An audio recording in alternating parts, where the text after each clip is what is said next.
seja bem-vindo, seja bem-vinda. Eu sou Valério Guilherme Schaper, professor da Faculdade Zeste e coordenador do Instituto Sustentabilidade América Latina e Caribe.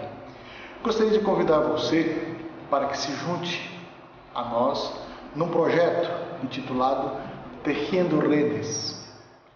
Esse projeto é uma iniciativa do Instituto Sustentabilidade e teve início em 2016. O propósito desse pequeno projeto era criar um espaço para dialogar sobre as diferentes realidades, as diferentes situações da América Latina e do Caribe, dos nossos países, da realidade das nossas igrejas. E queríamos fazer isso olhando desde a perspectiva das igrejas protestantes, especialmente da comunhão de igrejas luteranas, das igrejas filiadas à Federação Luterana Mundial. A ideia, pequena no início, cresceu e em 2017 o Instituto Sustentabilidade propôs trazer para esse diálogo uma série de rodadas que tratassem do ambiente das nossas igrejas, do ambiente das nossas culturas, num ambiente muito maior, trazendo isso aqui para a rede mundial de computadores. Nasceu assim o webinar ou conferência digital Tejiendo Redes, ou, em português, Tecendo Redes. O webinar define um formato de seminário, de conferência digital, que ocorre justamente na internet.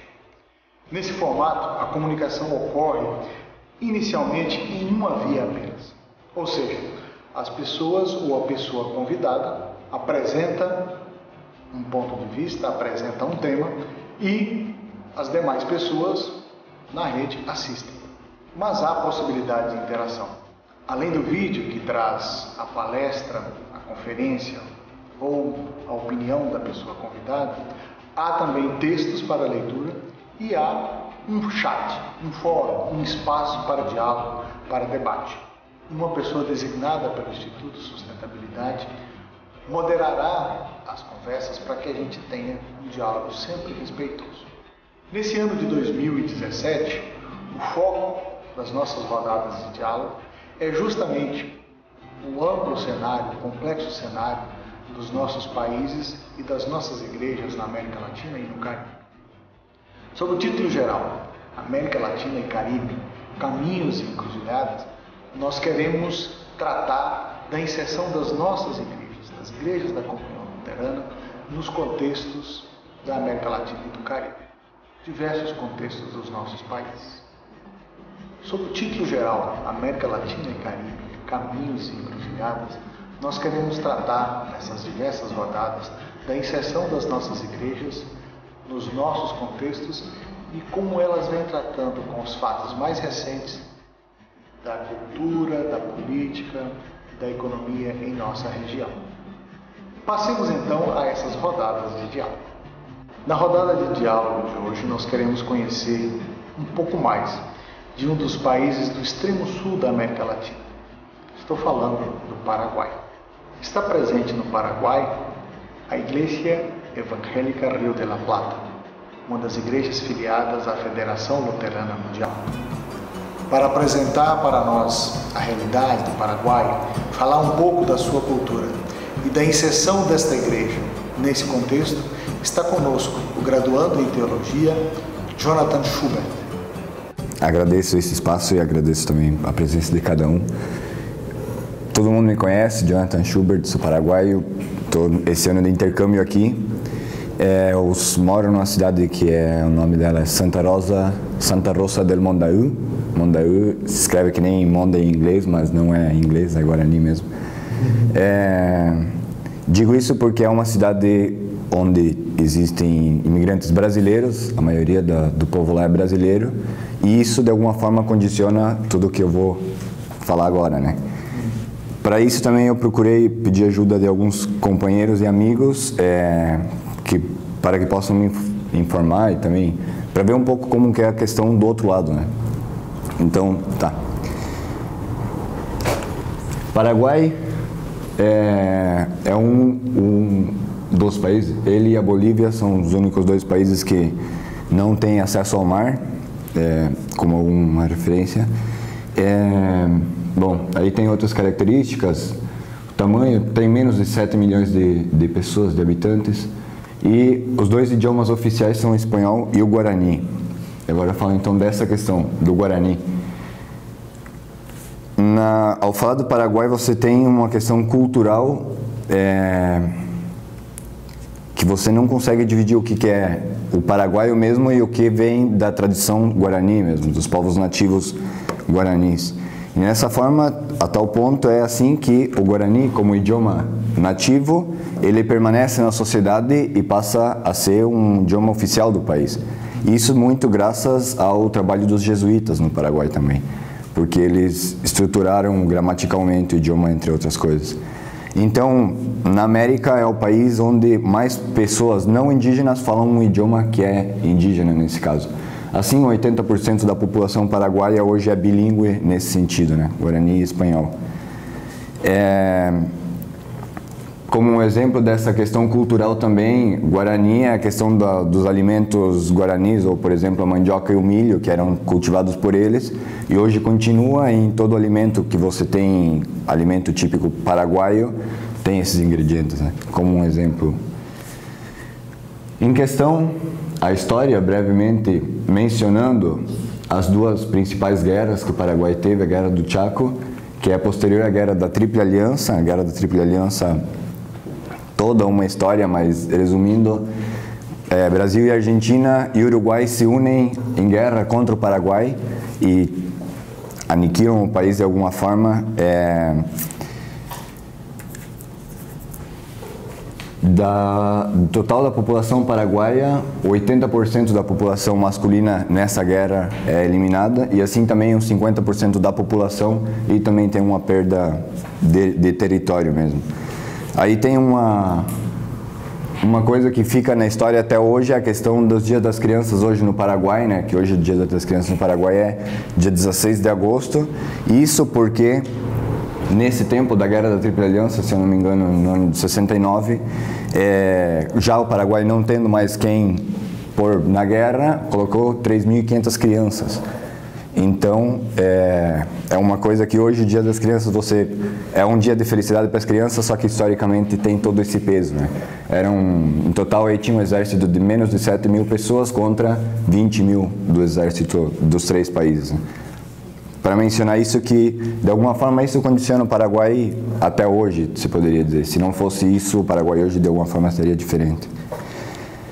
Então, Paraguai, em 1940, vindo mais para a atualidade, mas nem tanto, ele cai na ditadura e assim, em 1954, passa a ser o comandante general Alfredo Stroessner, o ditador do país nesse caso.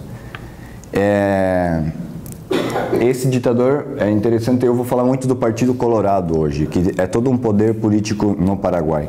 Então esse ditador, ele vem desse Partido Colorado, ele era um comandante, como presidente ou como ditador do Paraguai, fez se reeleger 6 vezes, então ele ficou 40 anos, quase 40 anos no poder, fazendo assim a ditadura mais longa da América do Sul.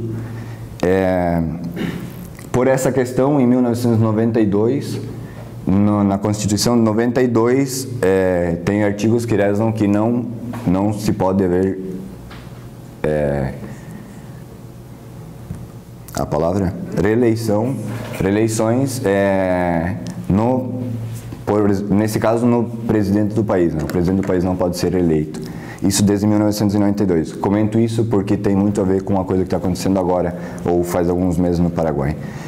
Então, esse ditador, como um comentário que tem muito a ver também na atualidade, como toda ditadura, você tem aquele lado que diz que foi uma coisa boa porque existia segurança e todas essas questões, e por outro lado muitas mortes, muitas torturas, gente desaparecida e coisas que acontecem ou que aconteceu na América Latina em mais de um país. Esse ditador, no ano entre 60 e 80, ele quer fazer com que o país cresça de alguma forma, no sentido de que tenha mais gente, que venha mais gente trabalhar, ou coisas assim. Então ele abre as portas do país e ele faz uma política, uma propaganda para os outros países, para que essas pessoas vão até o Paraguai, nesse caso específico, para cultivar a terra, né? tem muito a ver também com o problema que eu vou chegar no final. Assim, por exemplo, muitos brasileiros foram, e é o caso dos meus pais. Como um comentário que está condicionando tudo isso. Então, em outro golpe, tiram ele como ditador, tiram ele do poder, e aí Paraguai passa a democracia. Mas, democraticamente, voltam a votar pelo mesmo partido, pelas pessoas do mesmo partido. E assim é eternamente no Paraguai, com um breve parênteses que é bem importante. Então, assim, desde 1954 até 2008, o Partido Colorado passa a fazer 60 anos, quase 60 anos de poder no Paraguai. Aí, as votações novamente e é eleito presidente Lugo, conhecido por isso, justamente. Um obispo, ex-obispo, bispo católico, que, independente de todos os filhos que ele teve depois, que houve muita repercussão isso, sendo bispo teve muitos filhos, ele é eleito presidente, mas ele fica no poder um ano e pouco, um pouco mais de um ano, e através de um impeachment, ou um golpe de Estado, ele é tirado do poder.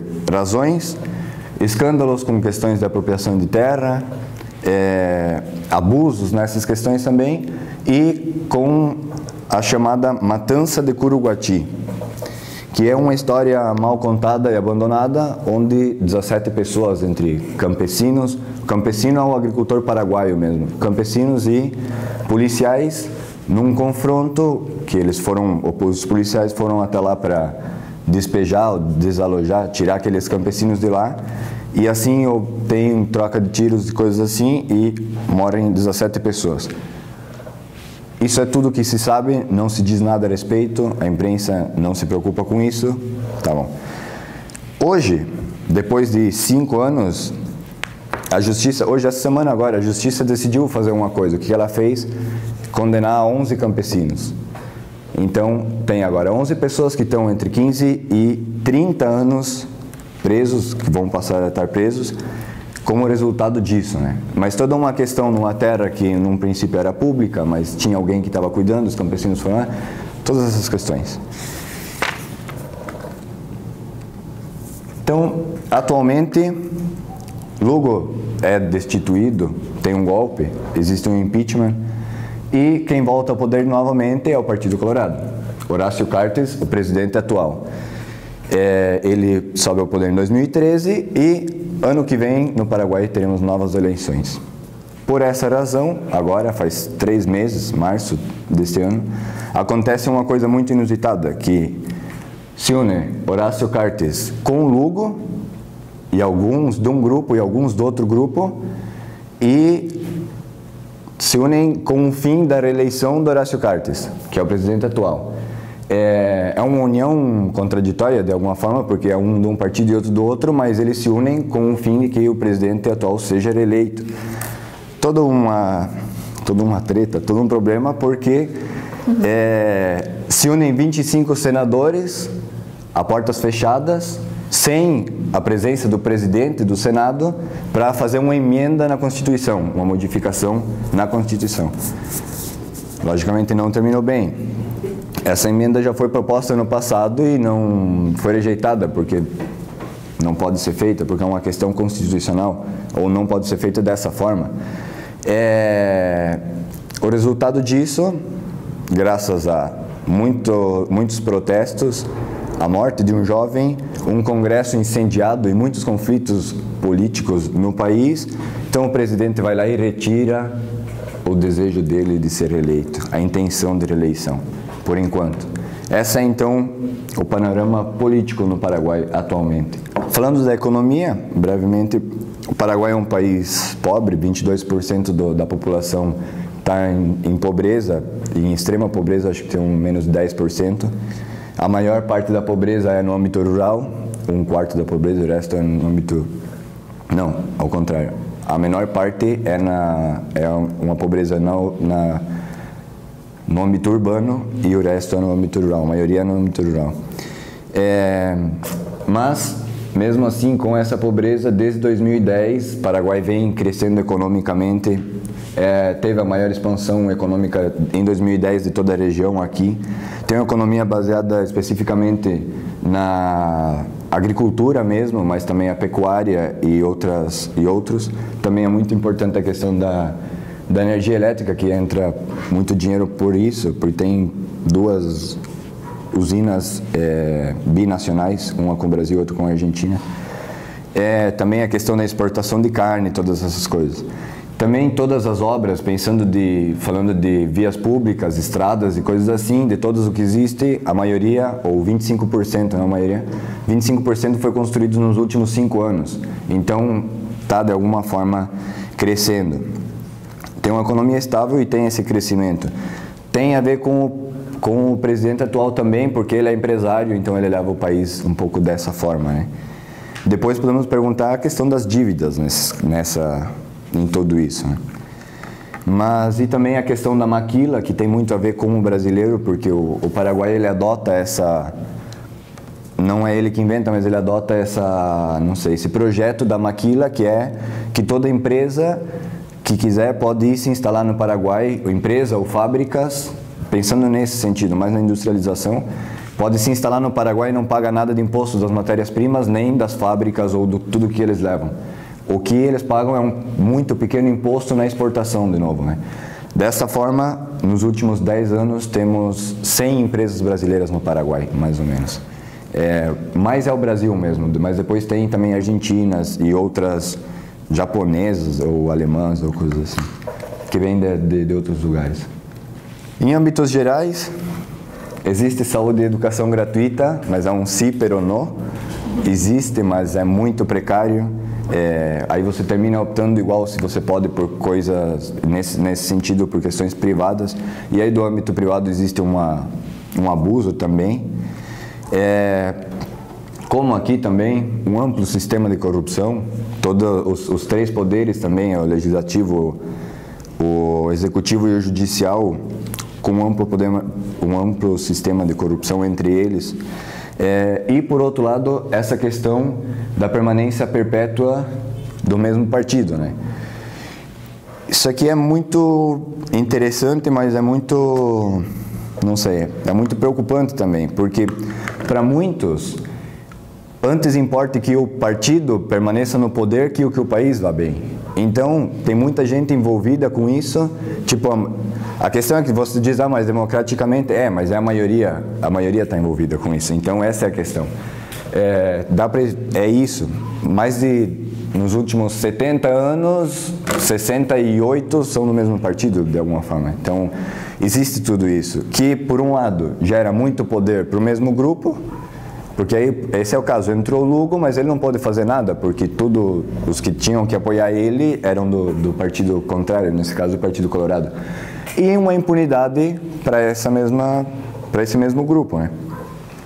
Então, tem toda essa questão. Em âmbito social, também é uma forma de crise, porque temos, por um lado, também por essa união entre os 2 partidos gerou uma crise econômica não, política, mas também, por outro lado, disso mesmo, de toda esse mesmo partido sempre fazer o que ele acha certo, e normalmente isso não ajuda aos que têm menos, aos mais pobres e todos os marginalizados. E nesse sentido, então, existe, em 2008, vem Lugo é presidente, e nesse mesmo ano aparece o Exército do Povo Paraguaio, o EPP, que são guerrilheiros armados, que são campesinos, que a finalidade deles, ou o que eles esperam, ou o que eles querem, é uma reforma agrária no país, né? Mas eles fazem isso dessa forma, sendo um grupo guerrilheiro. Assim, eles fazem sequestros a fazendeiros, por exemplo. Aí tem o caso de uma pessoa brasileira no Paraguai também. Nesse sentido, o brasileiro é muito atacado. Depois eu vou falar dessa questão. Mas sequestraram o filho do brasileiro, um jovem de 16, 17 anos, e ficaram com ele 9 meses sequestrados e liberaram ele depois que a família pagou $500 mil. Mas é interessante esse detalhe que ela não pagou esse dinheiro. A forma de pagamento deveria ser a seguinte: eles tinham que pegar e comprar coisas por esse dinheiro, alimentos, e repartir em X comunidades. Graças a isso, depois liberaram o jovem, e também, no mesmo tempo, sequestraram um policial que até hoje não sabe mais nada dele. Alguns dizem que ele já é parte, ou era já antes parte desse mesmo grupo, mas tá. É interessante que o governo criou uma força conjunta para abater, para terminar com esse grupo, mas não consegue terminar com esse grupo desde 2008. Irônico, porque eles são menos de 200 pessoas e estão metidos no mato. Tá. Tem toda uma questão política, logicamente, por trás disso. Aí a questão: não consegue terminar com o grupo, não quer, ou melhor deixa assim, que é melhor deixar assim mesmo, né? E por outro lado, também de alguma forma nessa crise, agora atualmente ele não é candidato ainda, mas ele quer se candidatar a senador, um indígena quer se candidatar a senador, justamente reclamando dessas questões da despreocupação respeito aos povos nativos, né? Relação com o Brasil.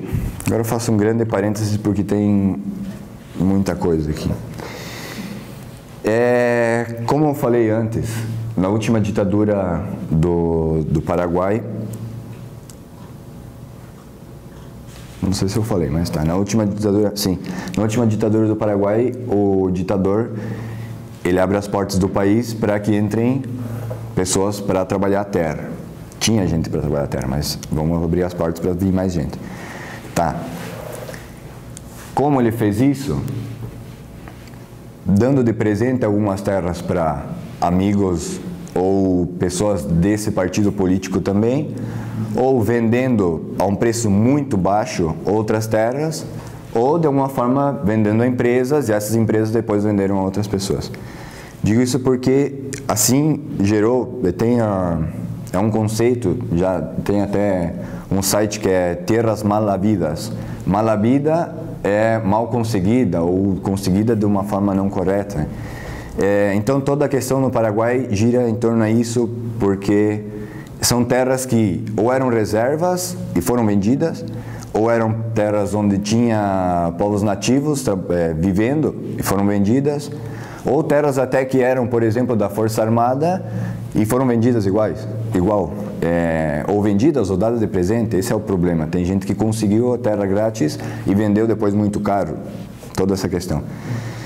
Então, o país abrindo a porta para muitos estrangeiros, o que aconteceu? Foram muitos brasileiros lá. 60, 70, situação complicada aqui, economicamente também, e o Paraguai oferecendo terra a um preço muito baixo, muitos foram para lá. Por exemplo, aí é o caso da minha família, que foi em 77.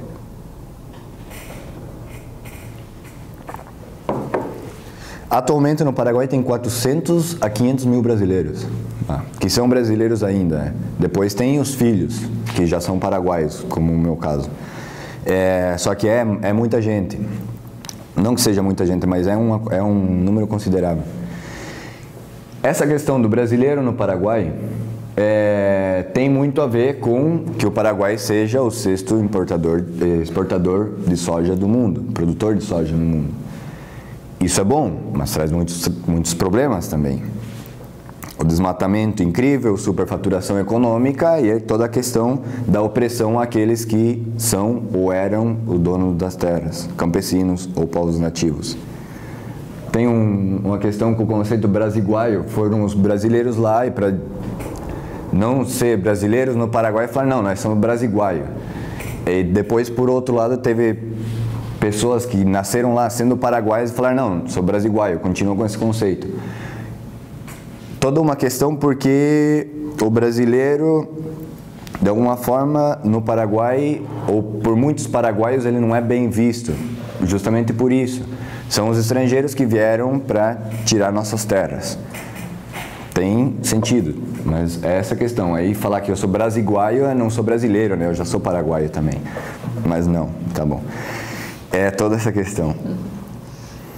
Jonas, mas isso é só com brasileiro ou também tem com outros países? É que a maioria são brasileiros mesmo. Tem japoneses, tem alemães, tem argentinos também, mas a maioria são brasileiros. A maioria são brasileiros. Tem muitos paraguaios também, que tem muita terra e também, claro, olhando desde o campesino, o povo pobre, lógico que ele também não está afim que o cara tenha muita terra, mas tem paraguaios também, mas muitos deles são brasileiros. Assim é o caso que o maior fazendeiro do Paraguai é brasileiro, Tranquilo Faveiro. Muita polêmica em torno a ele também, ao nome e às terras. Então, também é toda uma questão ao olhar brasileiro lá, ou claro, a pessoa que sai de um país para ir para outro país, para trabalhar na terra, ele vai fazer de tudo para conseguir crescer. E o povo paraguaio, ele ao ser um país pobre justamente, ele é mais humilde também. Então, bate muito de frente, uma costume muito mais tranquila do paraguaio com essa coisa ambiciosa do brasileiro lá, por exemplo, né? Então, assim chegamos a um problema. Com toda essa questão da terra, com muitos... Ali tem a imagem, justamente. Toda a parte amarela aqui é onde estão os brasileiros no Paraguai, onde estão concentrados todos os brasileiros. E aí tem tipo essa partezinha aqui, essa parte aqui, que são regiões que tem muito conflito constantemente com esses brasileiros lá, mas é questão da terra mesmo. Dessa forma, se você for olhar, falando disso, né, dessa questão do ditador ter distribuído terras como ele quisesse distribuir, de acordo com a vontade dele, tem muitas terras que tem mais de um dono atualmente. Ali tem números que não são confiáveis, mas sim existe muito mais. Aí diz que o Paraguai ele tem 450 mil quilômetros quadrados, existem documentos que juntos somam 530 mil. Talvez não 530 mil, mas tem muita terra mesmo que tem mais de um dono, ou é reserva ao mesmo tempo, ou muitas coisas assim. Como aconteceu isso? Quem é o verdadeiro? Quem saiu perdendo? Todas essas questões. E assim, o problema. A terra, sua distribuição e administração, ou principalmente a distribuição mesmo. E a questão pontual é quem que termina sofrendo com essa má administração, né? Tem toda a questão, lembrando, com essa permanência do mesmo poder, você vai confirmando o que sempre aconteceu, ou seja, o ditador repartiu as terras e aí é sempre o mesmo partido que continua. Então esse mesmo partido, logicamente, está beneficiado com isso. E com isso ele não vai querer mexer nas coisas porque melhor deixar assim. É toda essa questão. Aí também está a questão do Lugo. O Lugo entra, sendo esse partido, o Partido Colorado, como dá para ver, é de centro-direita, é um partido de direita. E o Lugo é de esquerda, centro-esquerda. E o Lugo tenta fazer algumas mudanças e acontece isso, né? Toda essa questão, matança e outras coisas, e o cara tem um golpe de Estado ou impeachment para ser imparcial. Mas é uma rede que vai se justificando de alguma forma. Então, as vítimas de todo esse sistema são, por um lado, sem terras que são manipulados e usados, justamente, o Partido Colorado deixa as coisas como está e a oposição auxilia aqueles que gostariam de ter alguma terra de alguma forma, ou precisam ter uma terra, não é só por... Isso é interessante porque dessa forma tem sem terras que se instalam em cima da plantação de alguém ou na roça de alguém e em menos de uma semana eles já têm toda uma instalação elétrica para eles. Coisa que se você quer ter uma instalação elétrica numa casa, você tem toda uma burocracia. Então tem muito poder que auxilia eles também. E também existem casos que sem terras conseguem uma terra, eles vendem e vão para outro lugar fazer a mesma coisa. toda a questão da jogada política por trás disso. Tem todo um apoio, talvez com a finalidade só de tirar aquela terra dessa pessoa, ou, não sei, vender para outra pessoa. Por outro lado, os campesinos, né, que é o agricultor paraguaio mesmo, que fica sem terra em todas essas jogadas e não são levados a sério, não são nem considerados nessa história. Ali tem duas questões. Uma questão é o movimento, como aqui o movimento sem terra, que vai procurando ou procurando alguma terra para trabalhar, e por outro lado o campesino como um agricultor paraguaio comum. Ali tá ao contrário. Os sem terras, que são esses que vão para procurar terra mesmo, desses, nos últimos 20 anos, 115 foram assassinados. E também a justiça não chega até lá, ela para um pouco antes.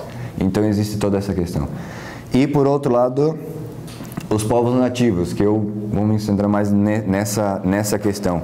Que é isso, povos nativos que são as terras vendidas e eles estão lá. Ou tem toda uma questão que tem ainda no Paraguai uma região que é uma reserva, e dentro dessa reserva muito grande, dentro dessa reserva tem um grupo de povos nativos que eles nunca tiveram contato com a civilização. Eles não querem ter contato com a civilização.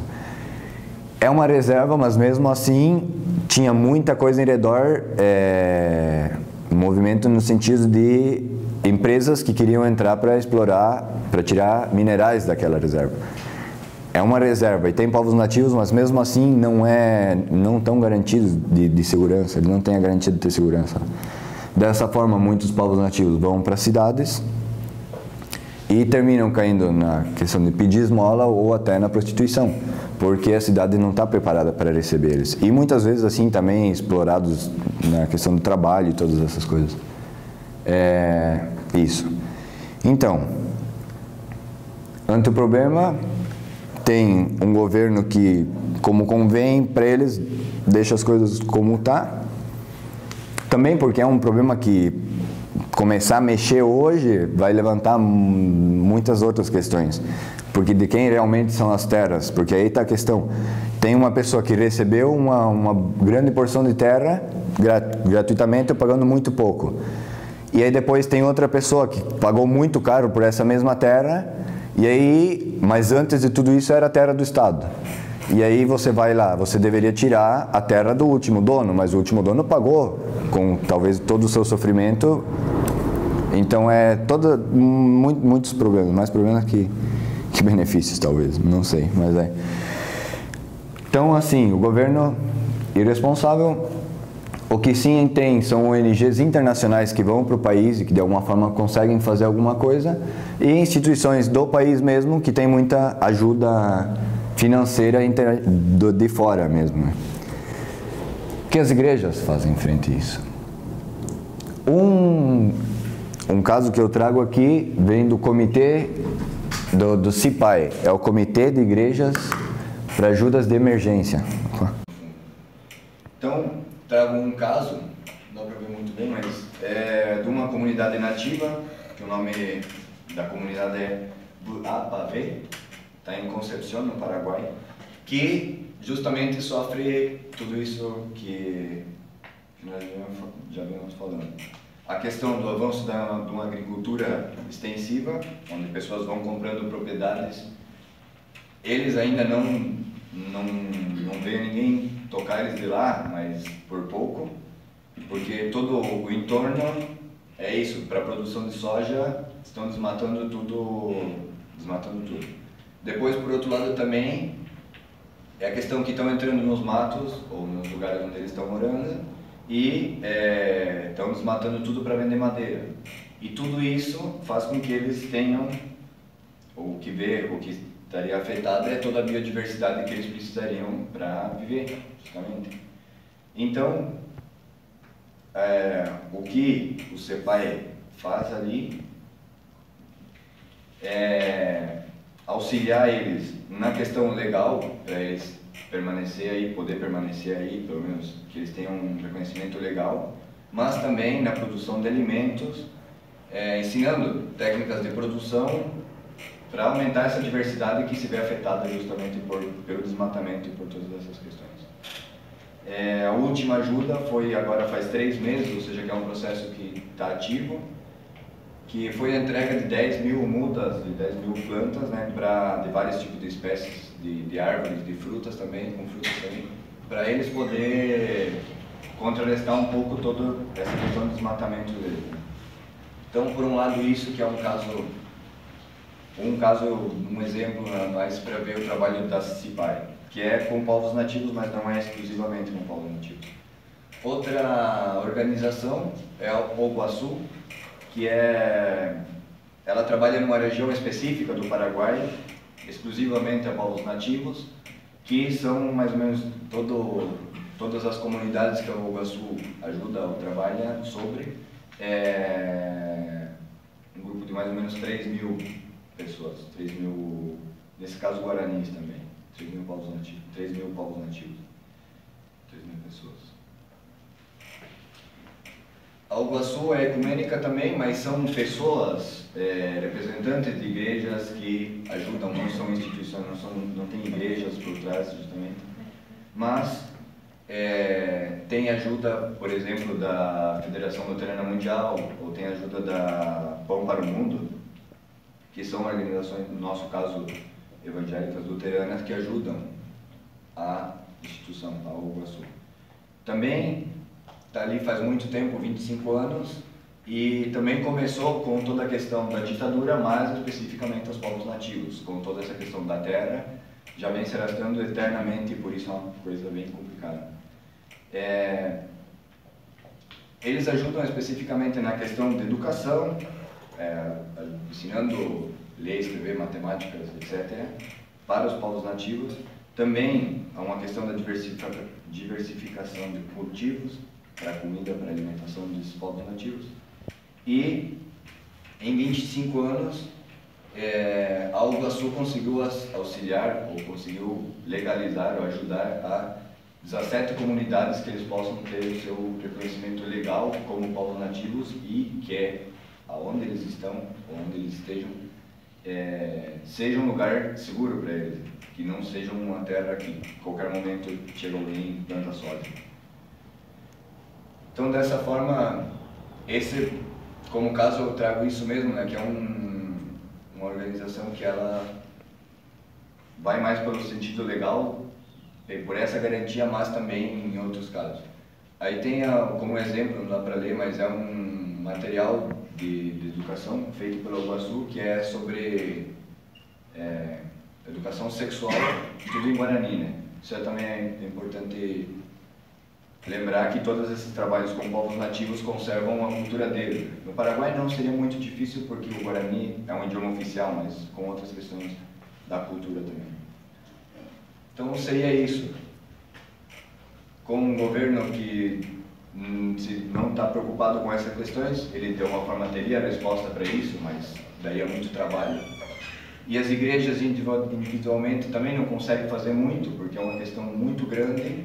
A saída é, então, ou ONGs, ou, no caso do Paraguai, um grande avanço, um grande trabalho pelo ecumenismo mesmo.